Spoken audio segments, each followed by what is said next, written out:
Voici un nouvel épisode du podcast SexoSafe avec Agent d'Accu et Strobomag. Même dans la communauté LGBT, il existe des préjugés et des phénomènes de rejet de groupe que nous ne connaissons pas, ou si peu. Les personnes transgenres sont particulièrement touchées par ce phénomène.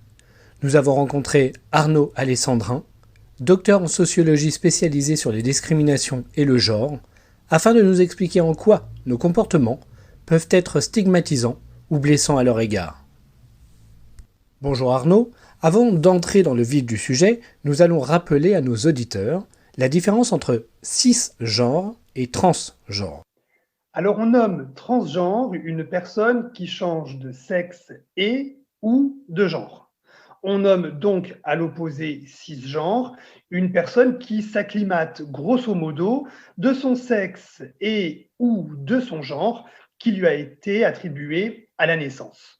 On peut comparer ces deux termes étymologiquement, trans qui traverse, cis du même côté.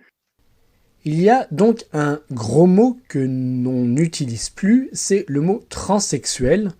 On utilise le terme transgenre. Pourquoi ?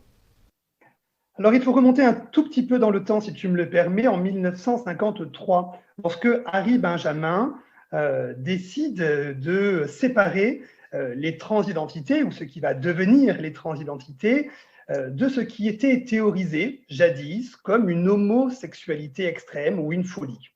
Pour cela, il va développer le concept de transsexualisme. À l'époque, ce concept est une avancée, d'une part parce qu'il dit que les personnes trans ne sont pas des personnes fatalement homosexuelles, et deuxièmement parce que ce concept dit qu'il est possible de prendre en charge les demandes des personnes trans. Mais on le voit bien, aujourd'hui, le terme transsexuel pose de nombreux problèmes. Premièrement, c'est un terme qui pathologise, car il renvoie à la maladie. Deuxièmement, c'est un terme qui psychiatrise, car les protocoles hospitaliers de soins qui prennent en charge certaines personnes trans restent aujourd'hui encore des protocoles psychiatriques. Et enfin, ce terme est problématique car il renvoie à la sexualité. Or, on voit bien que pour les personnes trans, il s'agit là de questions de genre. Peux-tu expliquer de manière relativement simple ce qu'est la transphobie ? Et surtout expliquer aux hommes gays cisgenres en quoi ils peuvent être maladroits, irrespectueux, voire même transphobes. Alors la transphobie, d'abord, il faut le dire, ce n'est pas de l'ordre de l'opinion.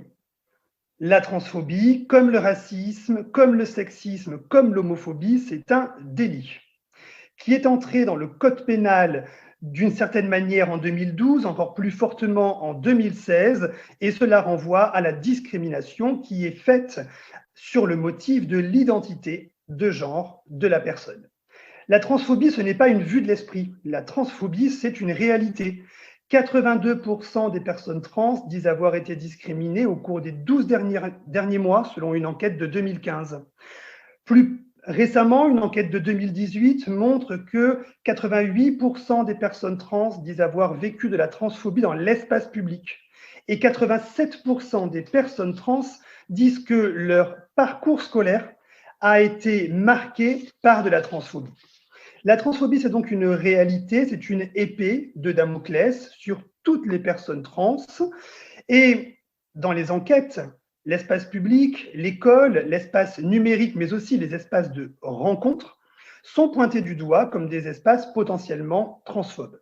Les HSH ou les personnes gays, de par leur socialisation communautaire, mais aussi de par les imaginaires de la sexualité homosexuelle, ont associé sexe et genre.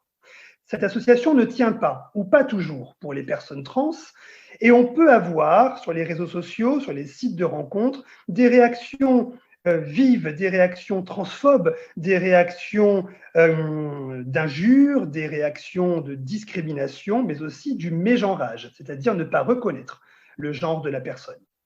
Toutes ces violences, qui sont parfois illégales, parfois très très stigmatisante, très blessante comme le mégenrage, nécessite une éthique relationnelle.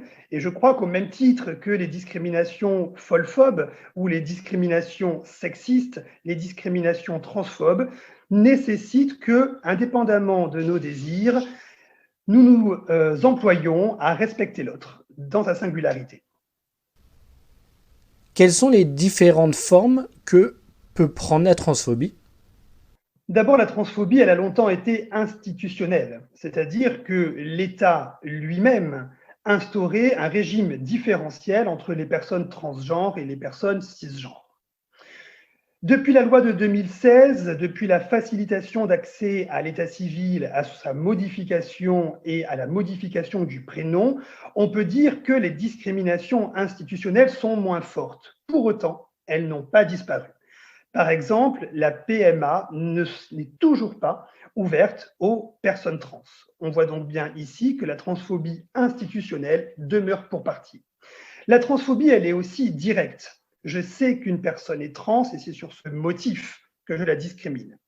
Mais dans bien des cas, la transphobie est indirecte. Je suspecte la personne de ne pas avoir un genre conforme à ce que j'attends d'elle.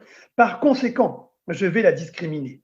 On voit donc bien que, de par la fréquence, mais aussi de par la violence des actes transphobes, la transphobie consiste à un rapport à l'autre, à un rapport à la relation qui est toujours, ou bien souvent, un rapport de menace. Par exemple, les violences physiques sont 2 fois plus importantes. Le taux de victimation sur les réseaux sociaux est 1,5 fois plus important. On a donc un battement par minute de la transphobie qui n'est pas celui de la gayphobie dont on sait déjà qu'il est excessivement élevé. Comment trouver de l'aide quand on est victime de transphobie ? Les premiers leviers d'aide en cas de transphobie, ce sont les associations physiques, les rassemblements numériques qui permettent aux personnes de faire avec ou de faire contre les actes et les propos transphobes. J'ai envie de dire, heureusement, que les associations sont là, mais j'ai parallèlement envie de dire, malheureusement, ce sont les associations qui prennent ça en charge, car il serait attendu qu'il soit plutôt du registre des institutions de pouvoir prendre en charge la transphobie. Pour faire suite aux 2 derniers podcasts sur la transphobie et l'homophobie, nous vous donnons rendez-vous dans le prochain épisode pour aborder le sujet de la folophobie. À bientôt.